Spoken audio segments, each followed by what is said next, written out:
The National Economic Council has suspended the planned removal of fuel subsidy. Hi, welcome to what's happening. These are the top 10 stories. At number 1, the National Economic Council has suspended the planned removal of petroleum subsidy by the end of President Muhammadu Buhari's regime. The decision was made during a meeting presided over by Vice President Yemi Osinbajo with the Minister of Finance, Budget and National Planning, disclosing that it is not a suitable time for the action. The Council has agreed to continue discussions on the matter and prepare for it in collaboration with states and stakeholders.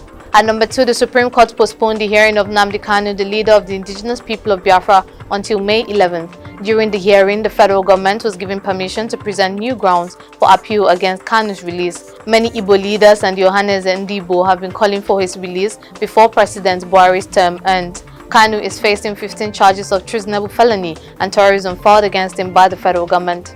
At number 3, the Economic and Financial Crimes Commission has warned that it will revoke the registration of any non-governmental organization in the Northeast that has a connection to terrorist groups. The EFCC chairman Abdul Rashid Bawa made the statements at a workshop on economic and financial crime reporting for journalists in Maiduguri. He urged journalists to investigate whether NGOs in the region are complying with the Terrorism Act in their operations. The EFCC board stated that it has the power under Section 56 of the Terrorism Act to refuse or revoke the registration of any NGO linked to terrorist groups. At number 4, the trial of 5 suspects in the case of the lynched 25-year-old driver Temitope Olorunfemi in Akure on Thursday was stalled by prosecutors' absence. The suspects were arraigned before the Oke-Edda Chief Magistrate Court in Akure. Recalling, the Chief Magistrate Musa Al-Yunus had adjourned the murder case until Thursday following an application sought by the Defense Counsel. At number 5, the Kano State High Court, headed by Justice Mariam Sabo, has instructed the Kano State Attorney General Musa Abdullahi Lawan to immediately charge Al-Hassan Ado Doguwa, the majority leader of the Federal House of Representatives, and his alleged accomplices with the alleged murder of a Kano resident. An ex parte application was granted by the court, which contained a 19-paragraph affidavit and a written address filed by Y.I. Sharif, counsel for the applicant. At number 6, the Commissioner of Police in Enugu State has ordered the Homicide Section of the State Criminal Investigative Department and Tactical Squads of the command to investigate the murder of a member of the All Progressive Grand Alliance Party. The Commissioner has demanded that the perpetrators of the crime be found and punished as soon as possible. The victim's body was found in the bush in Udi local government area on April 25th. At number 7, the Governor of Taraba State has issued a warning to public servants, particularly high-ranking government officials, to refrain from taking government vehicles and properties.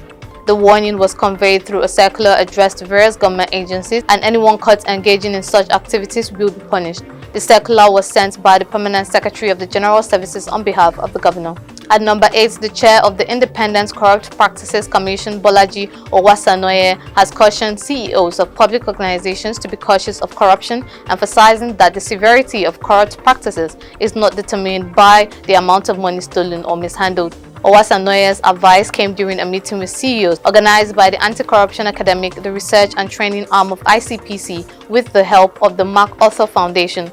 Owasanoye, who noted that CEOs are exposed to various pressures, warned that criminal punishment serves not only to punish but to also deter and reform.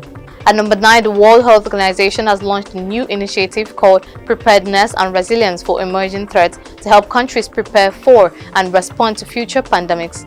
WHO Director General Tedros Ghebreyesus announced the launch of the SRP and highlighted the significant decrease in COVID-19 deaths this year. This initiative is part of WHO's 4th Strategic Preparedness and Response Plan that aims to provide a comprehensive approach to dealing with respiratory pathogens that can quickly mutate into new variants. Finally, at number 10, in Pakistan, parents are putting locks on their deceased daughters' graves to prevent them from being sexually assaulted by men. This is due to an increase in the cases of necrophilia in the country, which has been highlighted by activists and authors on social media.